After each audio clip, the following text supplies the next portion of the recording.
ಕಾಡಿನ ನಾಶದಿಂದ ಅರಣ್ಯವಾಸಿ ಪ್ರಾಣಿಗಳು ನಾಡಿಗೆ ಲಗ್ಗೆ ಇಡುತ್ತಿರುವುದು ಸರ್ವೇ ಸಾಮಾನ್ಯವಾಗಿ ಬಿಟ್ಟಿದೆ. ಈಗ ಯಶವಂತಪುರ ಕ್ಷೇತ್ರದ ತಾವರೆಕೆರೆ ಹೋಬಳಿಯ ಕುರುಬರಪಾಳ್ಯಕ್ಕೆ ಲಗ್ಗೆ ಇಟ್ಟಿದ್ದ ಚಿರತೆಯೊಂದು ಗ್ರಾಮಸ್ಥರ ನಿದ್ದೆಗೆಡಿಸಿತ್ತು. ಇದೀಗ ಚಿರತೆ ಬೋನಿಗೆ ಬಿದ್ದು ಗ್ರಾಮಸ್ಥರು ನಿಟ್ಟುಸಿರು ಬಿಟ್ಟಿದ್ದಾರೆ.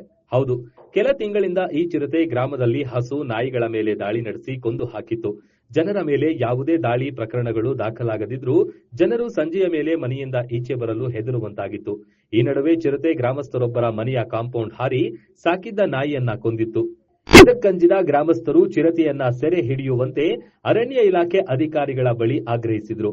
ಅರಣ್ಯ ಇಲಾಖೆಯವರು ಚಿರತೆ ಸೆರೆಗಾಗಿ ವಿನೋದ್, ರಾಜು, ಮರೇಗೌಡ, ಶರತ್, ಪುಟ್ಟ ಮುಂತಾದ ಯುವಕರ ಸಹಕಾರ ಪಡೆದು ಕಾವ್ಯ ಎಂಬುವವರ ಮನೆಯಲ್ಲಿ ಇರಿಸಿದ್ದ ಬೋನಿಗೆ ಕೊನೆಗೂ ಚಿರತೆ ಸೆರೆಯಾಗಿದೆ.